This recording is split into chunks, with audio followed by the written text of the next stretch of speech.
This is Seth Beamer, and you're listening to the Pivot Points podcast. Pivot Points dissects the lives of artists at their most crucial intersections, investigating the trials of this insane career and how they are overcome. These are the stories of the crossroads that, for better or worse, shape us all into the people, friends, and musicians that we're meant to be. Pivot Points is brought to you by Discover Radio. If you're an artist looking to get your music onto a broader stage, check out Discover in the show notes. On Pivot Points today, I'm excited to introduce Collin Marx, an independent artist, songwriter, and producer who's crafting gritty garage rock soundscapes with a late-night atmosphere. With his latest album, Something Wicked, he's carved out a space for raw, unapologetic rock that pulls the past into the present. Collin's been lighting up Nashville stages, making waves with his DIY approach, and bringing a distinctive energy that's all his own. We'll dive into the pivots that shaped his journey, and trust me, there's a lot brewing behind the scenes. This is Collin Marx. What's up, dude? What's up? Great to be here. Dude, yeah, thanks for being on the pod, man. Let's start with, you're from Chicago. Mm-hmm.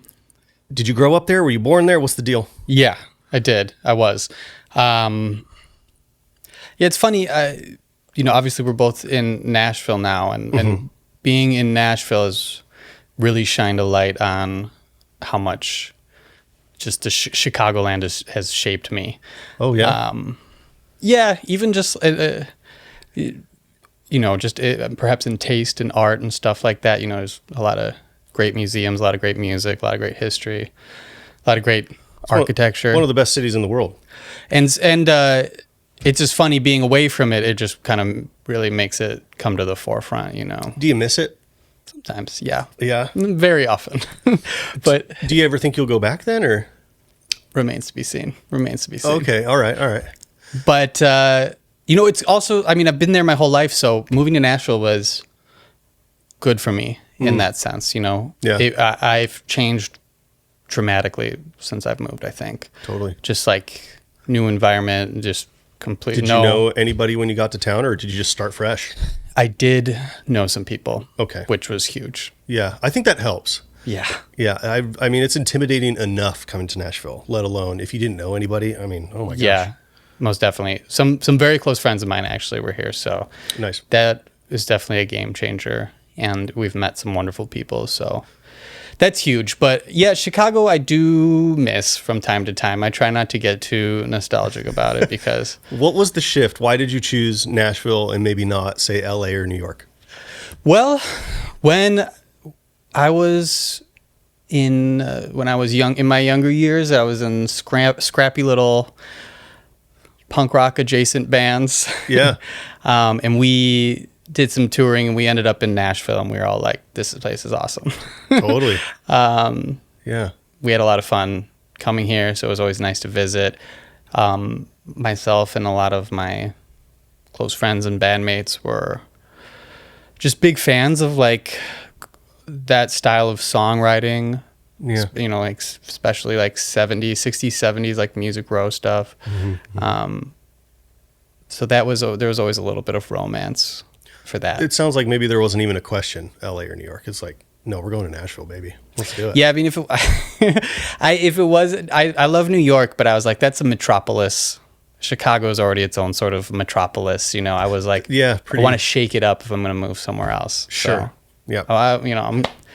I'm guilty of romanticizing Los Angeles as well, but... So how long have you been here now?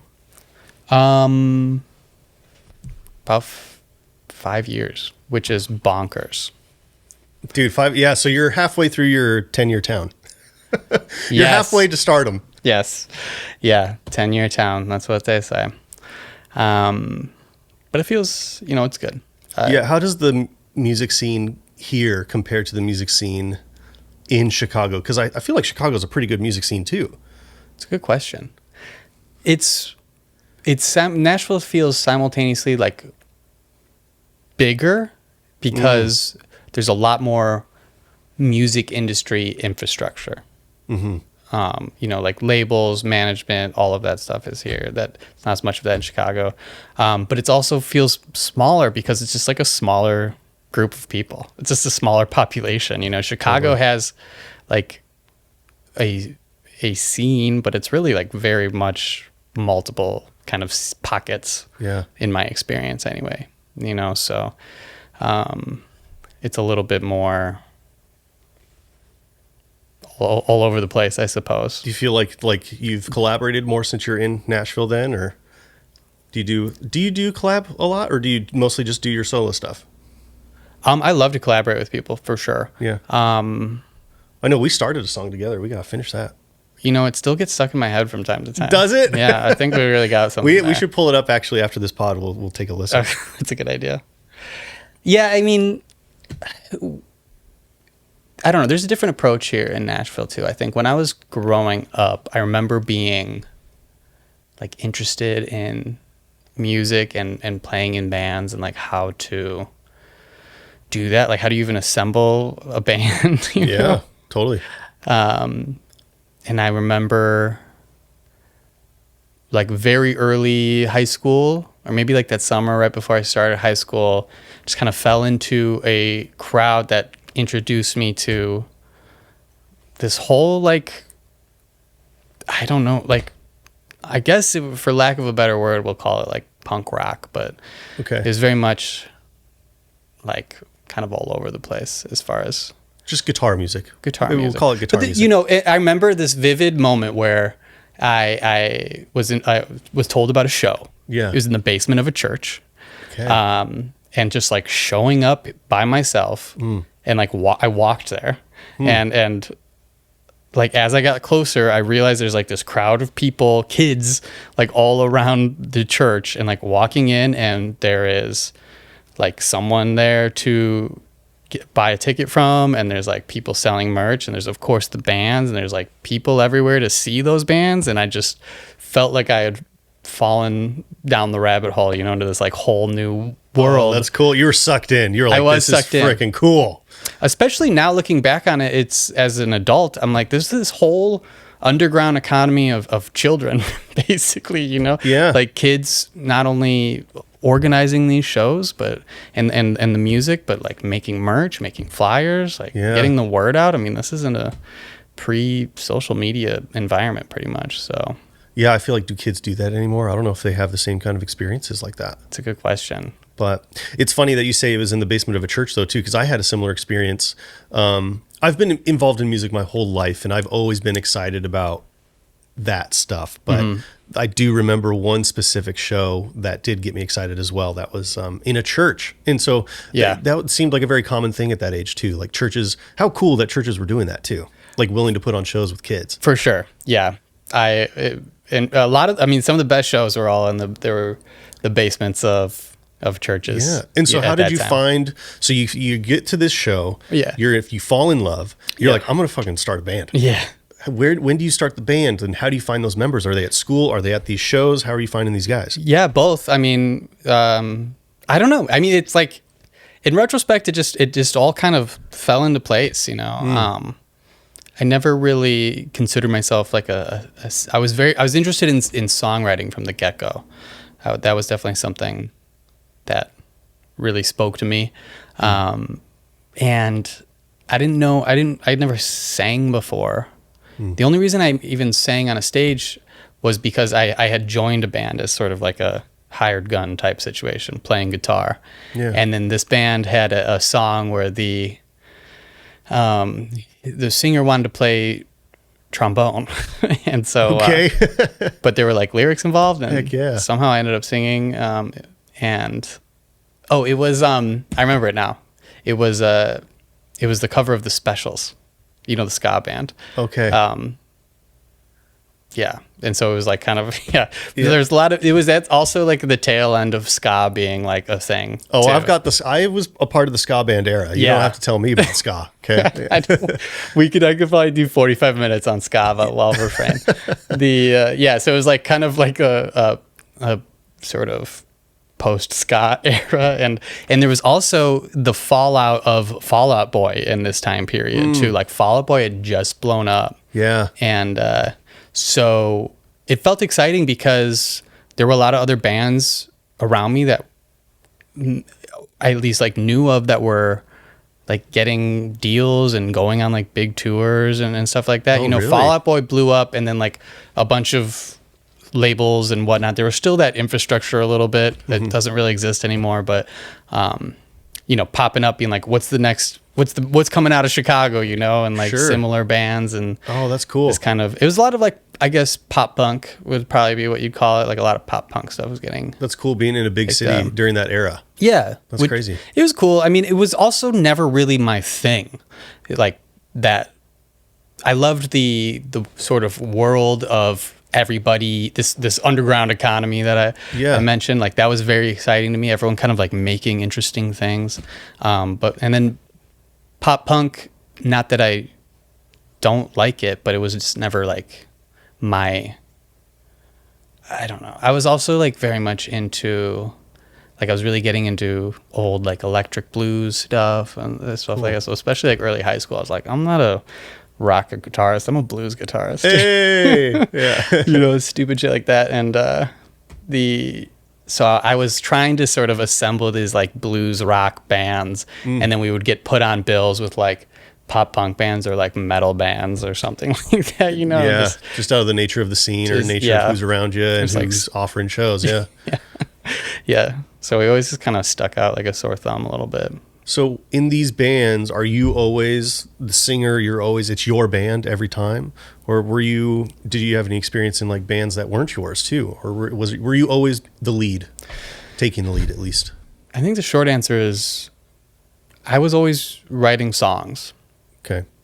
So I was always probably at least like the driving force, but I don't want to dismiss any other input from various band members or anything like that. They kind of function differently, I suppose.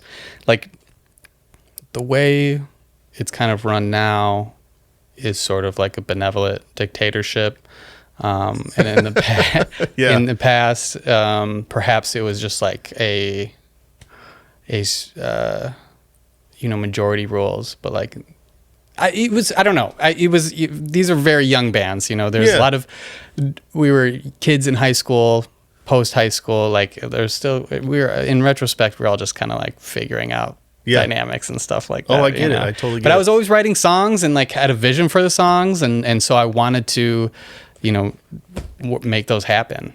Cool. So what were the names of the bands? It wasn't like your name. It was like a band name. Correct. Oh, okay. Cool. Yeah. And not until I moved to Nashville did I just start performing under my own name. Really? Yeah. I didn't know that. It was weird. It was a weird switch. Oh, okay. And did you make that decision before you moved to Nashville, or did you get to Nashville and go, wait a second, like I should do this for myself? Or what was that switch? Genuinely, a lot of it was probably driven by like, I can't think of a band name right now. Yeah, that's funny. I can't think of a band name right now. I mean, I've always been like a band guy. Like I love being in bands. I love bands, but I also, you know, and I love collaborating, but I also do a lot of stuff where I guess have like sort of a vision of what I want it to be and try to execute that. I mean, it never turns out the way I exactly want it. I'm not like a perfectionist, I would say. I'm just more of I really like knowing who I'm working with and writing for, and it starts to like shape how the music is a little bit, you know. Yeah. Like in various groups I've been in, we've had, for example, like different drummers with different drumming styles, you know, and that starts to shape how the songs are kind of being composed, right? Sure. Which is interesting. So when you're performing under your own name, are you making sure that these performers are to your taste, or are you just having people on and it's still a more collaborative thing? You said it's a bit more of a dictatorship, but where did that happen? Like, how does that What play? do you mean? I'm not sure I understand. Well, so like if you were playing in bands earlier, you know, and you love the band feel and everyone kind of has a say or at least brings their own style, but now all of a sudden you're doing your own solo thing. Yeah. Are you in control of that style, or are you still letting some of that style bleed into your music from other people? You know, the metaphor I like to use is it's like a film set, and I'm like a director, and like I want to give somebody like a direction. Like we're kind of going for something like this, but like I casted you because I trust you and I like what you do, and I'm going to let you go with it. Cool. You know, that's kind of the way I approach it. That's awesome. Like I'm never writing out a solo and being like, now you do that. Yeah. You know? Cool. I think it's better that way. Cool. You know, it's just exciting things happen that way, and things gel better, and yeah. And so on your most recent record, are you performing all these parts? Do you have your buddies coming in and performing parts? Or like, how are you, if it's under your name, how does the recording kind of manifest? Yeah. So some very old and dear friends of mine are performing drums and bass on most of the record.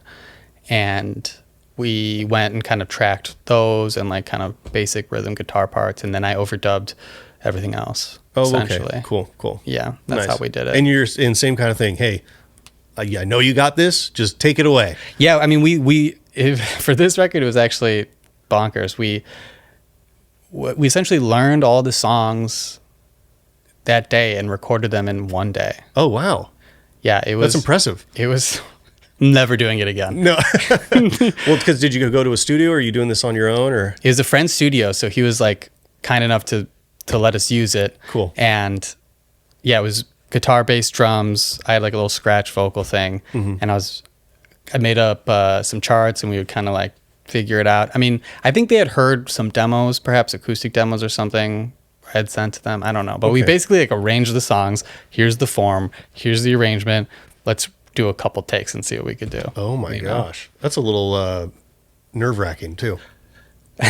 Yeah, we did like I think it was like 10 or 11 songs in one day. It was like, I will say, I think, because I have other friends in the blues community and in more of the like blues rock community, and that seems like more of a standard in your world too, where like, let's just get together and make some tunes, man. Let's just get together and record some music. Whereas like for me, like in the alternative kind of more, pop for whatever, I guess you could say pop. It's not like that at all. It's like, no. Like when I go to record, I have like a full ass demo.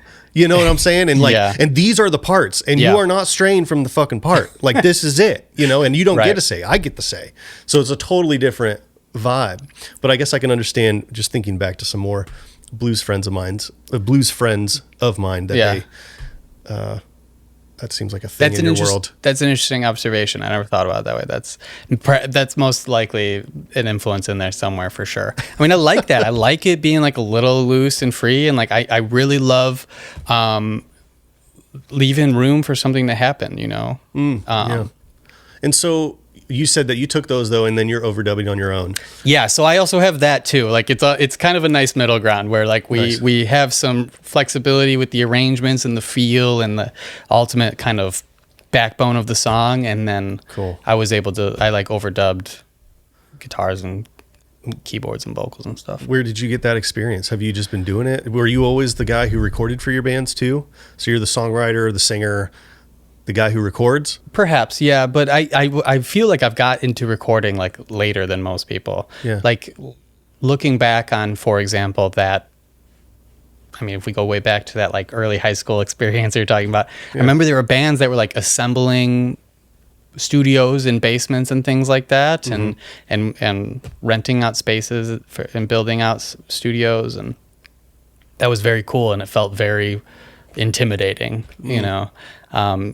and we just basically gigged.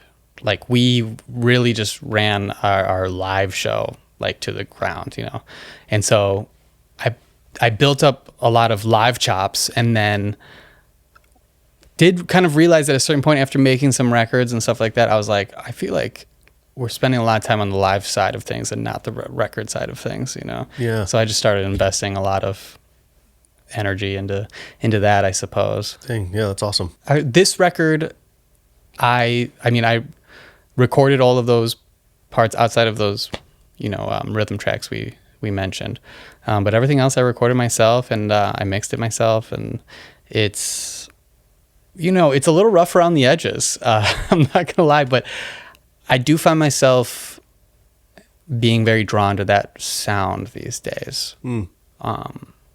Just a sort of rough around the edges. The raw sound, we'll say. I guess, yeah.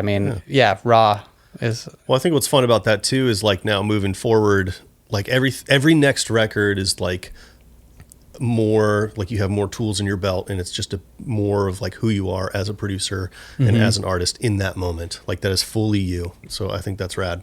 Yeah. Thank you. Yeah, that's true. yeah, there's a big learning curve on this record. Yeah. Most definitely. And I don't know, I guess at a certain point in my life, I was very concerned about getting something that sounded like professional or like big. Yeah. I mean, I love the sound of like Led Zeppelin drums, John Bonham drums, or like Damn the Torpedoes, Tom Petty drums. You know, like those are great drum records in my opinion. Yeah. But still raw. Yeah, they're raw and they're like big and they're powerful and they're like, but you know, I like live sounding things as well. I like imperfections these days, I guess. Cool. Just like drawn to it more and more. I don't know. What's next? What's the next record, or are you even thinking about that yet? I'm definitely thinking about it. I'm not sure I can articulate it.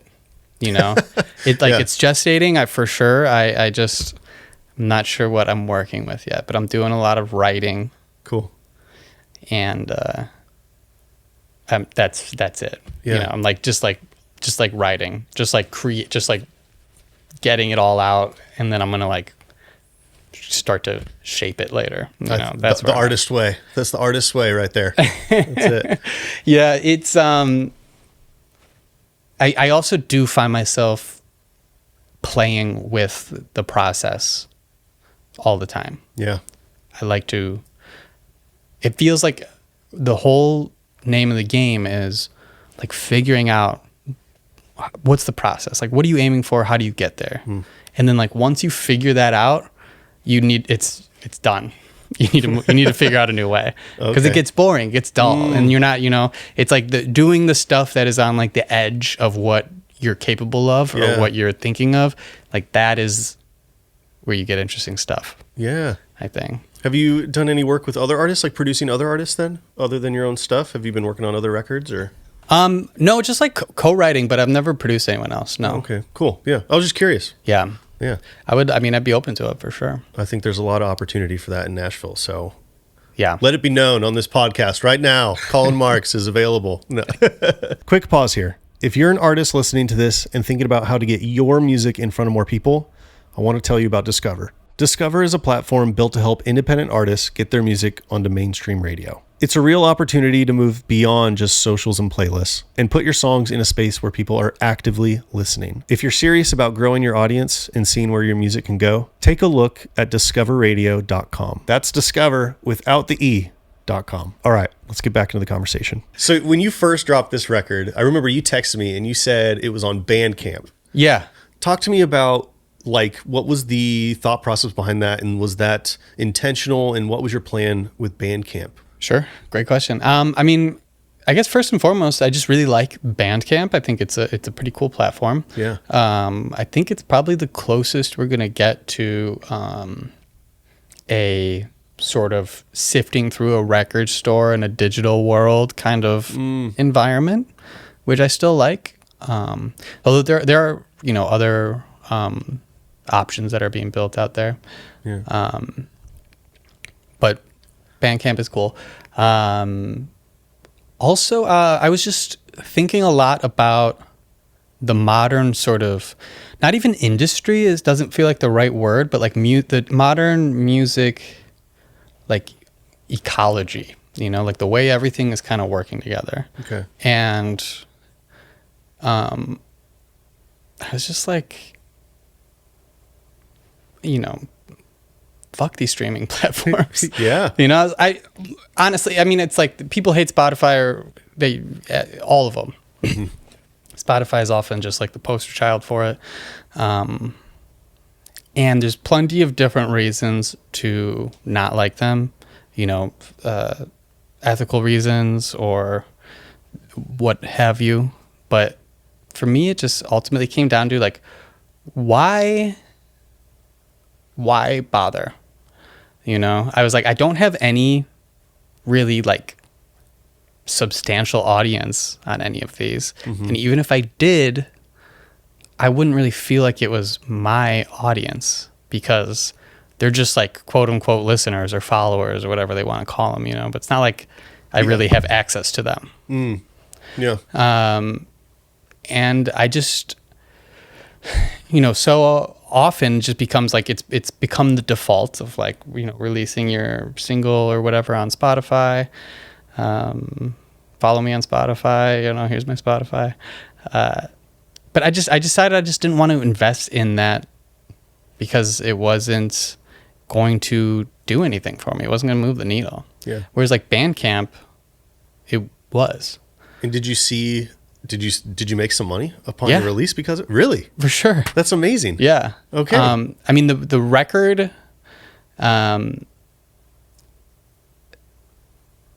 listen, I'm not like buying a house with this money I made, but it's a substantial amount more than I would have made streaming for sure. Amazing. And the record itself, the record in full doesn't even exist on Spotify or anything at all. There's some of the songs on there. Yeah.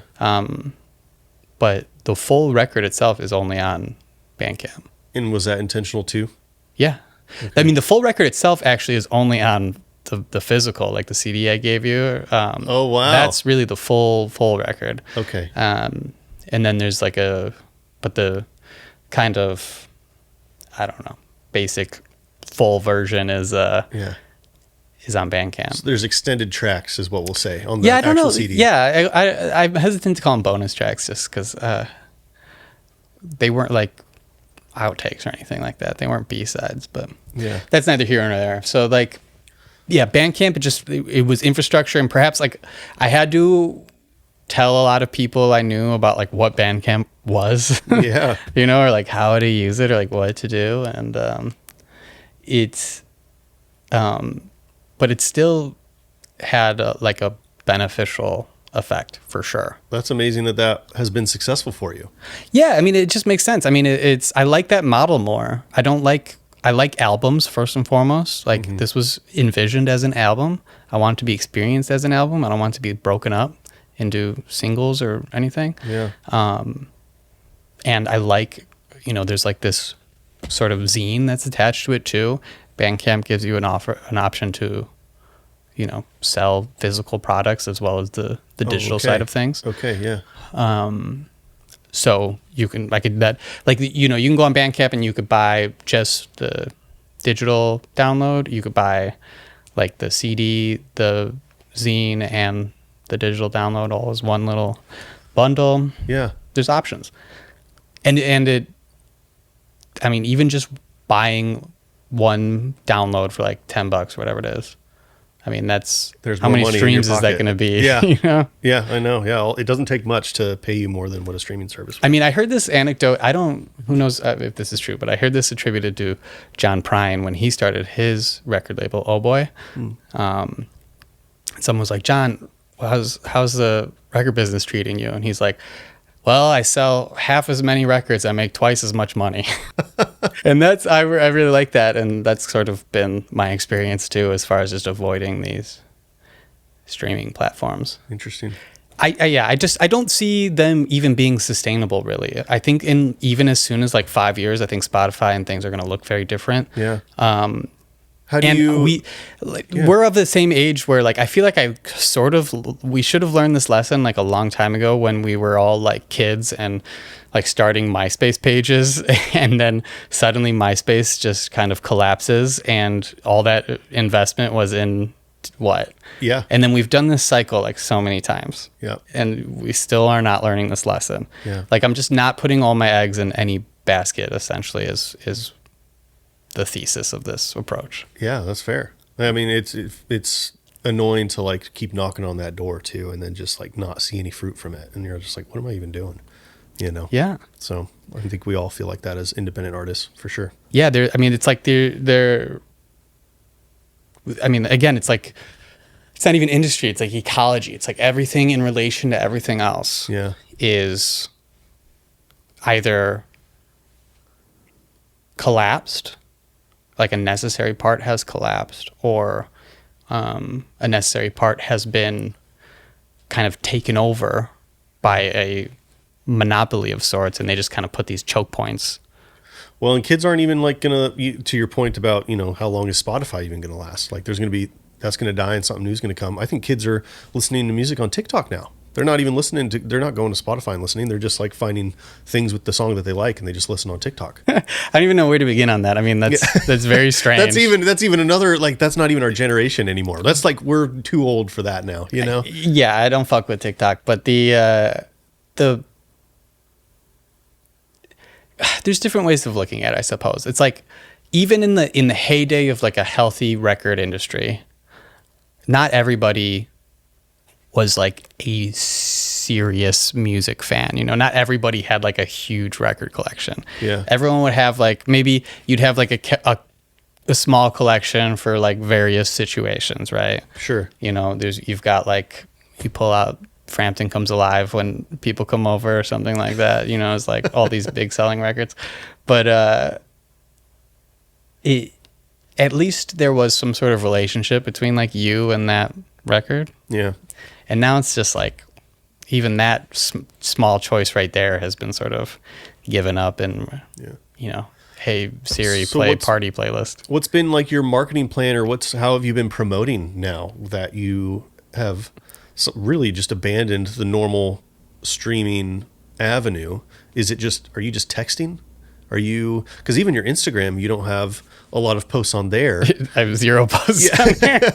And so like, what's your promotional tool, or how are you promoting? What are you doing? I guess I don't listen. I don't know. Yeah. Is the short answer. I don't know. I'm not a marketer. Yeah. Yeah. As much as I've tried. Yeah. I've just kind of given up even trying to think in those terms. And I think that's helped.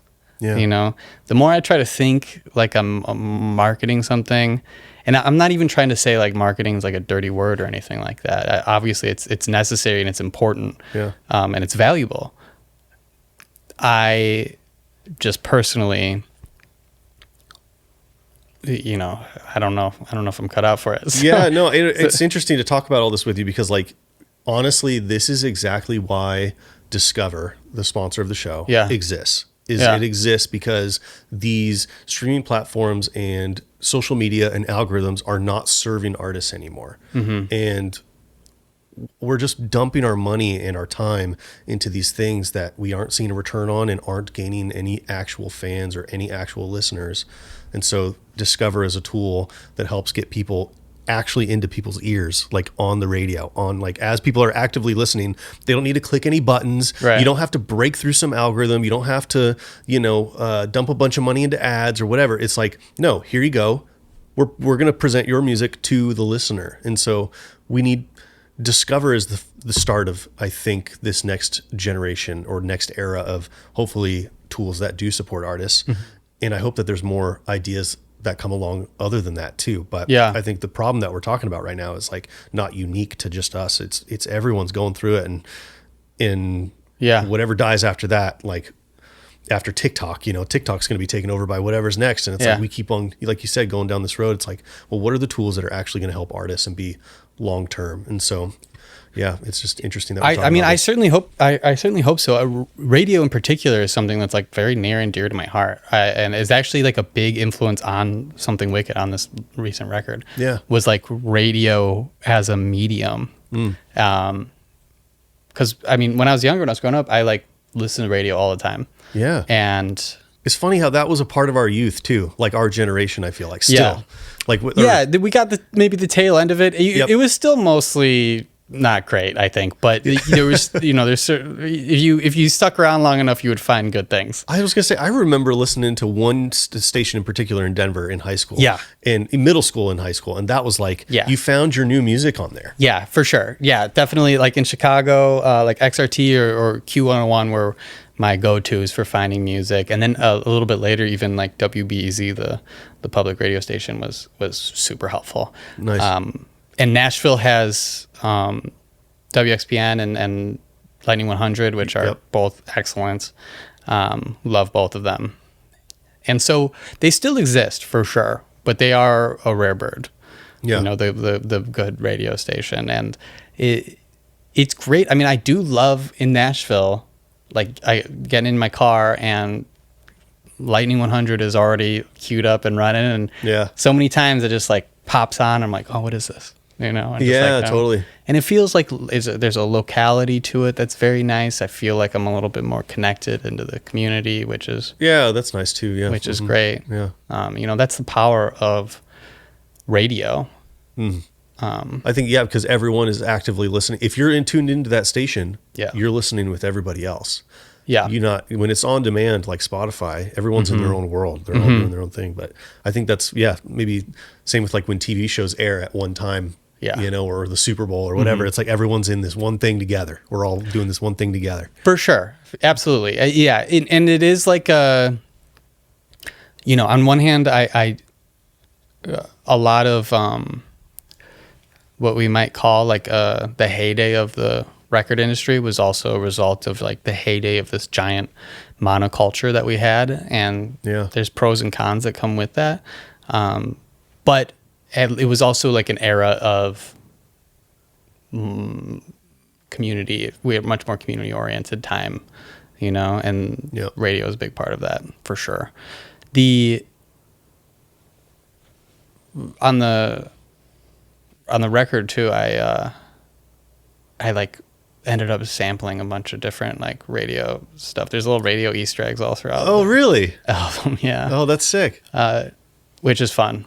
It's very cool.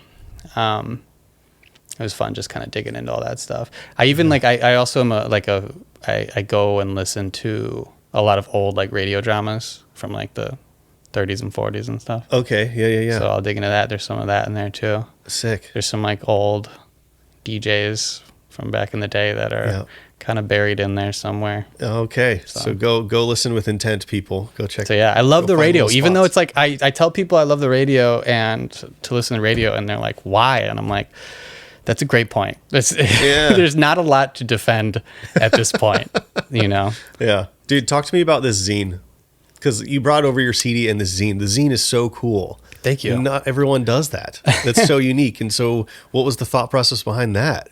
Well, it's, I guess, at the end of the day, it is sort of a,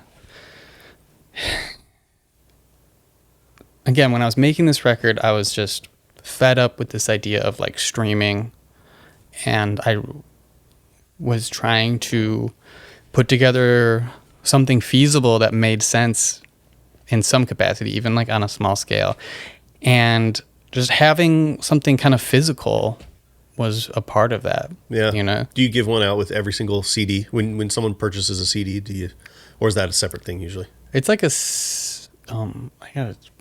gotta double check that. Yeah. No, I think it's a separate thing. Well, if I were at your show and I bought one from you at your show, I would encourage I think it's priced so that bundling would be encouraged. I gotcha. Okay, you cool. know, because it's definitely the full experience.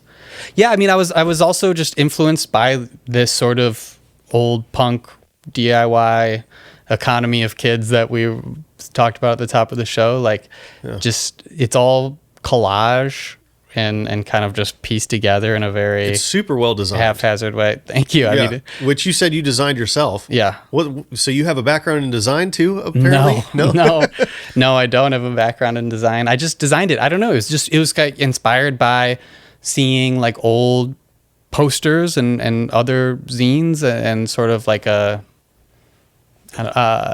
Dang, I'm surprised you made something like that without experience. Like, it looks pro. That Thanks, looks man. so good. Thank you. Yeah. Thank you. Yeah, I mean, it is like part of the experience. You know, I write a little bit about just kind of where the record was coming from in it, and it's also got like lyrics and some credits in it and stuff. And then there's like all of the images are kind of collected, and it was very intentional, but also a lot of the way that the record was written and recorded too, which was sort of leaving room for these strange sort of synchronicities to happen almost, you know what I mean? Like, for example, you would have like an image on the left hand of the screen and then like trying to figure out the right side of the page, and it's like not working, and then all of a sudden like you just kind of shift it a certain way and you see all of these kind of connections between everything. That's what I mean by it being like a very intentional collage. You know, collage is a strange medium that way. Yeah. I think you sound like Start to uncover things. That's a lot of art where we just like happy accidents. Happy accidents, exactly. And you're just searching for them, searching for those happy accidents. Or like William Burroughs talking about his like cut up technique. You know what I'm talking? No. William Burroughs would, him and this guy Brian Geisen would like cut paper. They would cut text out of like newspapers and stuff, and then like assemble it. Okay. And David Bowie was also very influenced by that at the time. But William Burroughs said like if you cut through the paper of the present, then the future starts to leak out. Whoa, dude. Whoa, dude. But it does sort of feel that way when you're doing it, because you just have these sort of seemingly incongruent things, and then all of a sudden you see like a bigger picture between them. Yeah. And that I'm just using the metaphor of visually right now, but that was happening a lot with the songwriting too. Man, that's cool. Like there's songs on this record that I've had, like for example, like this song "Nothing in the Night." It's got this like it's like a riff song, and I've had this riff for over 10 years, like probably 15 years. Yeah. And it's like this, I'd pull it out and be like, hey, is this good for this moment? And be like, not really. And then I'd like put it away and then pull it out periodically. And finally this time I was like, I need to use this thing. It's just wearing me down. You know, I can't be carrying this around anymore. And so I just kind of thankfully like had the right pieces to kind of put it together with some other things that I was thinking about. They were kind of stirring around there, and suddenly it just kind of clicked into place. That's awesome, man. Yeah. I love that about songwriting, how things that you have and it just doesn't quite work with anything, and you'll have it in your back pocket for years, and then all of a sudden you'll play something and you'll go, oh wait, that thing that I've got works. The perfect thing. Yeah, that goes together. 15 years though, that's a long time. Truly. Yeah. It was burning a hole in your pocket. It feels great to have it out in the world. Do you have any other like things like that are going to be on the next record? Do you still have things in your back pocket that are that old? Not that old, no. I think I got rid of them all finally. Oh, okay. Which is I'm great. excited for what's next then, because it'll be fully fresh. Yeah, I am trying to kind of do that. Yeah. I am, I wanted to, kind of have a clean slate. And what I liked about making this record was that it was, when all is said and done, it felt intentional and focused in a way that I don't know if I'd achieved before. So that felt good. That's awesome. I want to keep that going. Yeah. And your first record under your name. Yeah, for sure. I've released a few EPs. Oh, okay. But yeah, this one was like kind of the culmination. The stamp in time. Yeah, I feel like I got a lot of things out of my system. That's you cool. know, yeah, like just this and that, and so I feel like I'm ready to kind of do something new. But like I said, I don't know what that's going to be yet exactly. Yeah, well, I know you're still in plans and thinking about this record and stuff. But aside from that, shows and like everything else that you have to work on as an artist, like what's next for you? What's the most immediate next thing you're doing in 2026 here? Shows, most definitely. Yeah. Yeah, hoping to do it. I'm kind of booking out the rest of the year right now, so nice. Getting that in order. Excited for that. I've got a good collection of players that I've been playing with that I feel really good about, and just really want to keep playing live. I mean, I've got this record. I'm still trying to figure out, I've got like all these songs kicking around that, you know, I'm just like trying to figure out where I'm going to place everything, what I'm going to do with that. I've got some broadcast related things in the pipeline. You were mentioning that to me. Yeah. Yeah. I mean, again, you can share yet or? No, I don't know. It's too soon. Okay. But, you know, I'm getting my hands in something. And so I'm nice. Yeah. I think that's the beauty of this town too, is there's something in the air here where everyone's just always working on something. Everyone's got their projects and it's not even always just music. It's just all kinds of artsy, fun, creative things that everyone's doing. So that's cool. Yeah. I mean, that stuff is important. Most definitely. Yeah. And the cross pollination. You know what I mean? Like having spots where people can interact with other people, new people, these sort of nexus points. Totally. Nashville has a lot of those. What's been like one of your biggest struggles as an artist? Do you mean, I don't know how to Nothing comes to mind. I mean, do you mean as like an artist, like making art, or do you mean like surviving in the industry? I think either one. Whatever comes to mind when I say what's been your biggest struggle? Was it an event? Was it a constant having to make money while you're trying to make art? Was it like, what's been your biggest struggle? Yes, I mean, there's always those are all eternal struggles, I think, for sure. Yeah. I think, I mean, the biggest struggle is just like building the community. Like, I think that's the most important thing, and these days it is difficult to do. Truly, everyone's kind of. I know I'm reiterating, I'm preaching to the choir here, but everyone's siphoned off into their own little thing, and just good art is not made that way. Yeah. We have a myth of this sort of lone wolf artist, but all of those artists came out of like very healthy, flourishing scenes. Sure. Right. Totally. And they used to be all over the country, and now they're not, like a record store didn't just sell records. It was like a place, there were like tastemakers there, and we use this term gatekeeper in a very negative way, but maybe that's not the right word, but like gatekeepers or middlemen or like tastemakers. Yeah. Like that's a very crucial part to how all of this comes about. And just there are plenty of different, radio is another great version of that. But for example, like record stores were a place to do that. They're a place for people to get together, discover new things, recommendations, kind of a sort of vouching for certain artists. Yeah.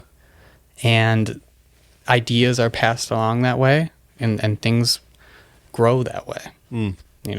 It's an interesting take. Yeah, you don't really think of gatekeepers as tastemakers, but they can be. Yeah, I mean, we could use whatever word we want to use, but there does have to be sort of institutions, and we don't have any institutions anymore. Would you attribute maybe some of the downfall of the industry and the downfall of like the value of music to a lack of tastemakers? I think it's part of it for sure. And there's like big tastemakers. There's like the John Peels of the world, but there are also these like small ones, like record stores in small towns and stuff like that. Yeah. I think it's part of this larger like ecology I keep working of, like different institutions. I mean, there, for example, like if we pick a place like Los Angeles in like the 60s, it was like a pretty great place for art, right? Yeah. Like the sort of fine art world was kind of just starting to emerge out of LA. There was a lot of great music being made, a lot of studios there, a lot of interesting things being made, a lot of just cool stuff. And that's because there was infrastructure there. Like you could be a musician, you could, let's say, have a day job working in like a orchestra for a movie score or something like that, Yeah. And then like the day job principle is also very important here, right? Sure. Yeah. And those are kind of going the way of the dodo, right? Oh, totally. Also, I mean, the number one most important thing, I think, as far as like creating a sustainable, creative art ecology is cheap rent. Yeah. Which we have like a huge housing crisis in this country. So like you need cheap rent to have new ideas. You do. There's no cheap rent almost anywhere anymore. Yeah. And so without that as like a foundation, nothing else can start. Everything else becomes a huge risk. Yeah. If you want to start a business, if you want to start a record store, you need to make all your ducks in a row. And you have no leeway. Yeah. If you fail even a little bit, you fail all the way. Yeah, and it's such a bummer, man, because I see this even like in Montana in particular. There's like so many great old shops that were in Whitefish and that have just closed down because they can't afford rent, and it's not just musical things, of course. It's like this, there's a snowboard shop, that's been there for years and they can't afford their rent anymore. And there was a quilt store, and there was, just like all these things, and even just old restaurants and it's like, man, that's a classic place. That was, it's this rent problem is destroying, the artistic integrity of like, or the culture. It's destroying the culture is what it's really destroying. I mean, for sure. Absolutely. Yeah. It's foundational. I mean, it's destroying, what we're talking about is like a sort of middle class artist, but the artist is just the canary in the coal mine here. Like it's the middle class in general that is being decimated. Yeah. And the effects of this are ripple throughout all sorts of things, not just art. Yeah. But art is something obviously we're both very passionate about and I want to see flourish. Yeah. Yeah, it's true. Like the New York in the 70s. Yeah. It was like a bad time for New York in many regards, but also rent was super cheap. And for that reason, a lot of artists moved there. Yeah. I was talking about this with, man, I can't even remember if we were recording, but it was on the podcast, and I can't remember if it got put into an episode. But just about like, well, if this is the case with rent and artists need cheap rent, what's going to happen to all these cities? And we kind of came to the conclusion, well, maybe people are going to start going to like Kansas, Oklahoma. Yeah. People are going to go to all these small towns that are spread out across the country, and there's going to be a new music city, you know? I think you're 100% right. I mean, even in those places, I mean, there's still a housing crisis. Like, yeah. But your point still stands. It's certainly cheaper. I mean, Nashville is very unaffordable these days. Which is funny because people came here because it was affordable. Yeah. You know? Sure. I mean, it was for a bit. I think if Nashville wants to keep calling itself a music city, they have to do something about that. Yeah. But yeah, I think there's a lot of places that are putting an emphasis on drawing in artists, like creating these sort of ecosystems with things like grants and stuff like that, or Sure. subsidized housing, or various ways they're trying to do it. I mean, which is very cool. Yeah. Like I know Tulsa seems like a very happening place right now. There's a lot of cool stuff in Tulsa. That has gotten brought up multiple times. You're kidding me. No, I'm serious. Tulsa, Yeah. for whatever reason, yeah. Well, if you think about Nashville, is like, why is Nashville a music city in the first place? Like, it is, with no disrespect, Yeah. a kind of out of the way country town, Yeah. right? Uh-huh. Why would it become anything? You know, like if you think of other places like big major cities, they have some sort of geographical reason Yeah. for being huge. Yeah. Nashville doesn't have that. So, I mean, it boils down to the radio, right? It comes down to the Grand Ole Opry Yeah. being such a popular show. Yeah. And then you have, country music artists here because they want to be on the Opry. Yeah. And then you have like songwriters coming here because they want to pitch their songs to that artist and they know they're going to be there. Yeah. And you eventually get like, well, why are we sending all of our artists to New York to record? Why don't we just have the recording studios here? Yeah. You know, like Music Row is where it is because Owen Bradley just set up shop there basically. And it all just snowballs one after another. yeah. Everyone follows each other. Yeah, it's infrastructure. I mean, Owen Bradley, that was his house, and he made a big Quonset hut in the back Yeah. to like put his studio in. Like it was just his house. It is That's funny where he could too, afford to live. Having like, until I moved here, I'd never been to Music Row or and checked all that out. But you go and you're like, oh, it's just a neighborhood. Yeah. Really is. They're all houses. All of them. Yeah, for sure. Yeah. I know it's crazy to think like you hear stories of like people just knocking on doors being like, hey, can I play you my song? And Yeah. like, sure. Like they'll be like, we're calling the police now. Yeah. I was going to say that those days are done, I think. I don't Yeah. think we can do that anymore. But, Yeah, yeah. for sure. So I guess to summarize my whole point is just as much as I'm like, for example, not really utilizing Spotify, that's just a small piece of the puzzle. Like Yeah. these are big problems. Yeah.